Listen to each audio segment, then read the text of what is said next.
Long ago, deep beneath the sapphire waves off the coast of ancient Africa, there lay the kingdom of Alumina, a world of light and song where merfolk swam in glowing coral cities and the currents whispered secrets older than the moon. At the heart of Alumina's royal palace, the wise King Olu and gentle Queen Mora ruled with kindness. Their only sorrow, many years had passed, and still the royal cradle remained empty. But after seasons of longing, the ocean itself seemed to answer their prayers. One moonless night, when the sea glimmered with bioluminescent lanterns, the palace was filled with joyful cries. The queen had given birth, not to one child, but identical twin daughters, more beautiful than any seen in merfolk memory. The firstborn, Aneka, arrived with the rising tide, her cry strong as the drum of the waves. Her sister Amina followed just 5 minutes later, her laughter a melody that soothed even the stormiest waters. The whole kingdom celebrated, a festival so grand that dolphins leapt for joy and schools of silverfish spun in endless spirals. Musicians played, jellyfish glowed brighter, and the ancient choral spirits blessed the twins with the gifts of grace and harmony. But only their mother, Queen Mora, noticed a small difference. Aneka had a faint silvery birthmark shaped like a crescent moon behind her left ear. Amina's skin was flawless, but her eyes always glimmered a little more mischievously. Only Queen Mora could truly tell them apart, even as they grew to be the mirrors of each other. From the start, Anika and Amina were inseparable, sharing secrets, racing through coral gardens, weaving shells into each other's hair. Yet as they grew, the kingdom's ancient laws echoed. The firstborn is heir to the throne. Anika's days were filled with lessons. How to summon the ocean's wisdom, how to mediate disputes among the sea clans, how to calm a storm. Amina, equally clever and brave, watched her sister receive special attention. King Olu's proud smiles, tutors at her beck and call, the whispered respect of the royal court. Sometimes Amina would find herself alone, trailing behind Anika's shadow, her laughter growing a little forced. No one seemed to notice except their mother and the old palace nurse, Nana Ifeoma, who watched with worried eyes. As the girls entered their 16th year, the whole kingdom buzzed with excitement. Anika's coronation festival would soon crown her as princess heir. The palace shimmered with preparations. Amina smiled and joined in, sewing banners, choosing pearls, composing a song for her sister's big day. But inside, a storm churned. One night, as Amina wandered the outskirts of the city, a strange shadowy figure appeared. Madame Eshu, the feared sea witch, banished long ago for trying to curse the royal family. With eyes like dark whirlpools and a smile sharp as coral, Madame Eshu whispered, "Why should you, the brightest pearl, live in another's shadow? You are twins, equal in all things but birth. The crown should be yours." Day after day, Eshu's voice haunted Amina, planting seeds of envy. Soon she began to withdraw. Her gaze lingered on her sister's throne. Her laughter faded. On the eve of the coronation, Amina approached Aneka as they sat under their favorite kelp tree. "Sister, let's visit the old coral caves, just like we used to. You barely spend time with me anymore," Amina pleaded, her voice tinged with guilt and longing.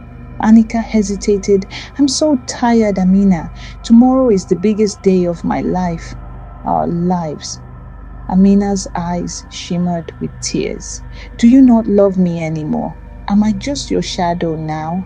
Guilt struck Anika, and she agreed. They swam together, hand in hand, to the hidden coral caves. a magical place where the twins once played, far from palace eyes. Inside, Amina's voice trembled. Promise me, no matter what, we'll always be together? Aneka smiled. Always. But suddenly, sharp magic filled the water. A shimmering cage, enchanted by Madame Eshu, sprang up, trapping Aneka. Shocked, Aneka cried, Sister, what are you doing? Amina, tears streaming down her cheeks, whispered, I'm sorry, but this is the only way I can be seen. Forgive me. With Madame Eshu's spell, Amina painted a crescent birthmark behind her ear, identical to Aneka's. No one will know the difference. You'll be safe here. No one ever comes. You have everything, Aneka. Just this once. I need to be you. Aneka screamed, begged, but her sister left, locking the enchanted cave behind her.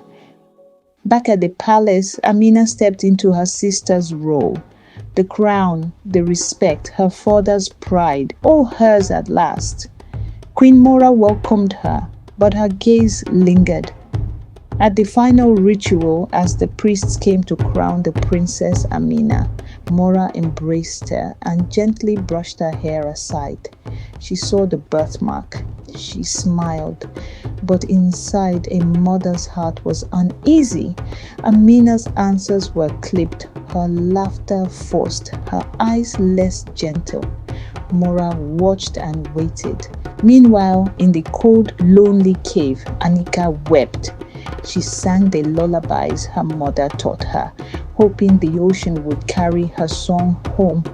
Days blurred together. Her voice grew hoarse, but one night a young merman named Tunde, bold and curious, passed near the cave. He heard the faintest cry, a melody full of sorrow, risking the warning signs and sea witch tales. Tunde swam closer. He saw Aneka, weak but fierce, and smashed the enchanted cage with a coral trident he'd carved himself. Their eyes met, gratitude and awe, hearts racing. Tunde helped her to the surface, then back through secret currents to the palace. And as the coronation began, Amina stood before the court, her head held high. Just as the high priest lifted the golden crown, the palace doors crashed open. Aneka, pale, trembling but unbroken, appeared, flanked by Tunde. Gasps filled the hall. Queen Mora stood, eyes shining with tears. Amina tried to hold her ground. She is an imposter. I am Aneka. She must have escaped the sea witches. But Queen Mora approached both daughters. She sang a childhood melody only the real Aneka could remember. Aneka finished the song, her voice cracked but true. Mora turned to Amina, whose mask finally broke. The birthmark was only paint. It faded under the queen's touch. The truth was clear. The court stared, shocked and silent. Amina collapsed, confessing everything. I loved her, but I was never seen. I only wanted to matter. King Olu, his heart heavy, declared, jealousy is the poison of the sea, but a true heart can be healed. The wise elders and choral spirits debated her fate. Anika, in tears, begged for mercy. She is my sister. We are two halves of one soul. The choral spirits decreed Amina must leave the palace for a year and a day. She will journey across the ocean to learn compassion and wisdom, returning only when she forgives herself. Amina left the palace, her journey one of hardship and growth. She learned from fishermen, healed shipwrecked sailors, and protected lost children at sea. Anika was crowned Princess Heir, but her heart ached for her twin. Months later, during the Festival of Forgiveness, Amina returned, humbled, changed, and wiser. She fell at her sister's feet and begged for forgiveness. Anika embraced her. The kingdom cheered, and even the choral spirits rejoiced.